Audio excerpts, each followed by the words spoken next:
Hi friends, welcome back to my channel. ఈరోజు మీకు ఈ సీరియల్లో ఏం జరిగిందో తెలుసుకోవాలి అనుకుంటున్నారా? అయితే వెంటనే మనం సీరియల్లోకి వెళ్ళిపోదాం. ఇంకా విక్కీ అయితే తన మెడకి టై కట్టుకోవడానికి ఇబ్బంది పడుతూ పద్మావతిని పిలుస్తాడు. కానీ పద్మావతి బదులు చైత్ర వస్తుంది.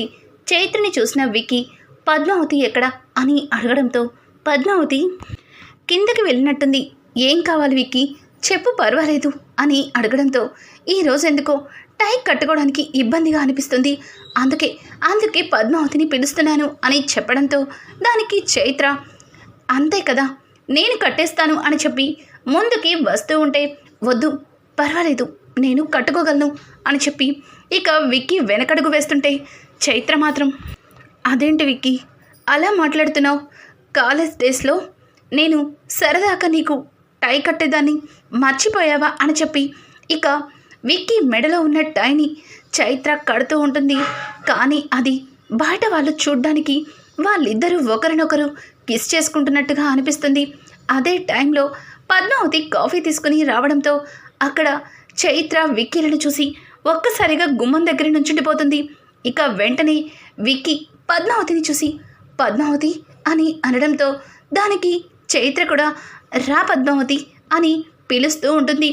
ఇక పద్మావతి అయితే సారీ, రాంగ్ టైంలో వచ్చాను అని చెప్పి ఇక అక్కడి నుంచి వెళ్ళిపోబోతుంటే విక్కీ పద్మావతి చేయి పట్టుకొని ఆగు ఆగు పద్మావతి, అసలు ఏం జరిగిందంటే అని అంటూ ఉంటే సారీ విక్రమాదిత్య గారు, అనవసరంగా రాంగ్ టైంలో వచ్చుండాను అని చెప్పి ఇక పద్మావతి అక్కడి నుంచి వెళ్ళిపోతుంటే పద్మావతి అది అని చైత్ర కూడా జరిగింది చెప్పబోతుంటే ఇక విక్కీ వద్దు వద్దు చైత్ర, నువ్వేం చెప్పద్దు, నువ్వేం చెప్పినా తానిప్పుడు వినే పొజిషన్లో లేదు అని చెప్పి ఇక విక్కీ ఒక్క మాట కూడా మాట్లాడకుండా పద్మావతి చేతిని వదిలేస్తాడు.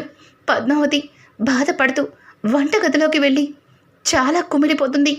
ఇంతలో అరవింద పద్మావతి అని పిలవడంతో వెంటనే వెనక్కి తిరిగి చూసి వదినా ఏంటిలా వచ్చారు, ఏమైనా కావాలా, పాపకి పాలు కావాలా అని చెప్పి ఇక పద్మావతి తన కళ్ళ నీళ్లు తుడుచుకొని వాటిని కనిపించకుండా అరవిందతో మాట్లాడుతుంది.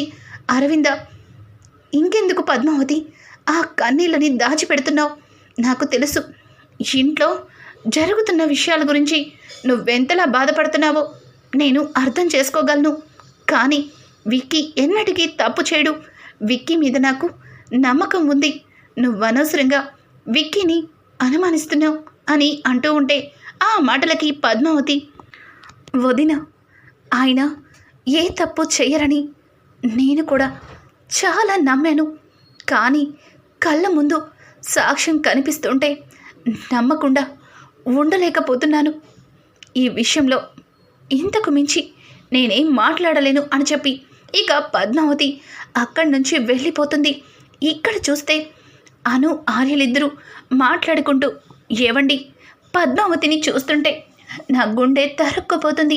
ఒకప్పుడు విక్రమాదిత్య గారు పద్మావతి ఎంత బాగా ఉండేవారో, వాళ్ళిద్దరూ ఇప్పుడు ఎడమొహం పెడమొహంగా అలా ఉంటుంటే నా గుండె తరుక్కుపోతుంది. ఏం చేయాలో కూడా నాకు అర్థం కావట్లేదు. మళ్ళీ ఎప్పట్లా వాళ్ళిద్దరూ కలిసి ఉండాలి అంటే ఈ ఇంటి నుంచి, అలాగే విక్కీ గారి జీవితంలో నుంచి ఆ చైత్ర అనే వ్యక్తి ఉండకూడదు అని చెప్పి అను మాట్లాడుతూ ఉంటే ఆ మాటలకి ఆర్య మనమేం చేస్తాం అను, ఆ చైత్రని ఈ ఇంట్లో ఉంచిందే పద్మావతి, ఇప్పుడు తనని ఇంటి నుంచి పంపించేస్తే పద్మావతి ఒప్పుకుంటుందా?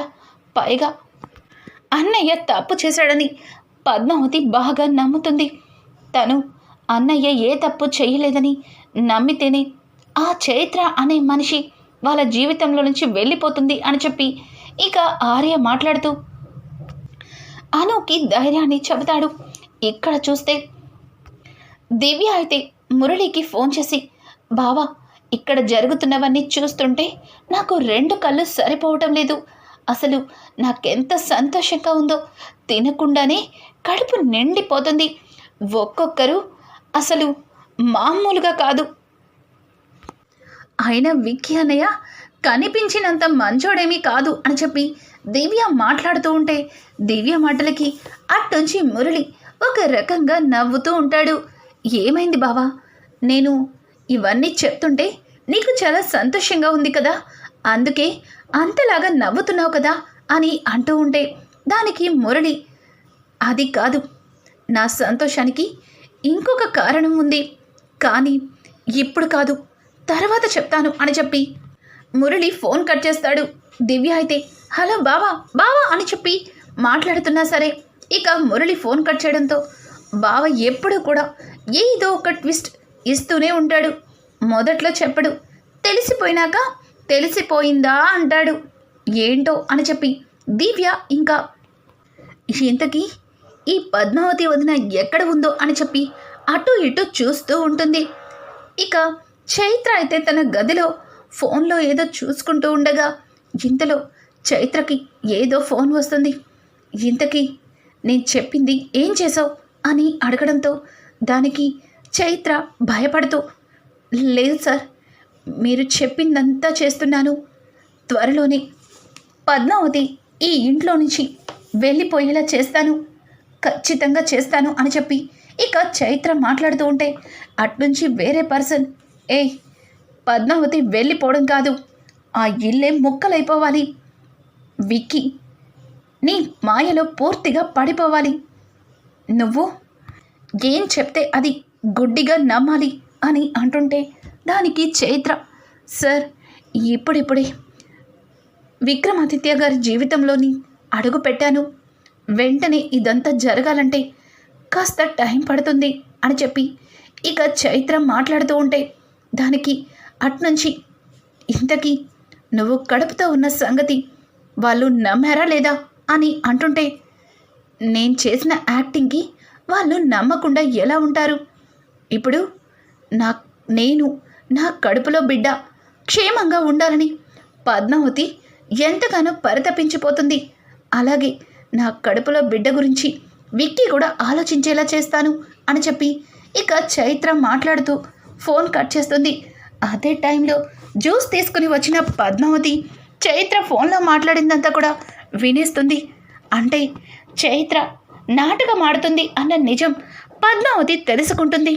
అసలు చైత్ర ఎందుకు ఇంత పెద్ద నాటకం ఆడుతుంది తెలుసుకోవాలంటే నాకేం తెలియనట్లుగానే ఉంటానని ఇక పద్మావతి, చైత్ర నువ్వు భోజనం చేసి చాలాసేపు అయింది, ఇదిగో ఈ జ్యూస్ తాగు, అసలే నువ్వు ఉత్త మనిషివి కూడా కాదు, కడుపుతో ఉన్నావు అని చెప్పి ఇక పద్మావతి మాట తీరు మారుస్తుంది.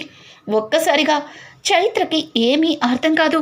ఇంతవరకు నేనంటే చాలా కేర్గా ఉన్న పద్మావతి ఇప్పుడేంటి కొంచెం డిఫరెంట్గా ప్రవర్తిస్తుంది, అంటే ఎలాగో ఇల్లు వదిలి వెళ్ళిపోతుంది కదా, అందుకేనేమో అని చెప్పి చైత్ర తన మనసులో అనుకుంటుంది.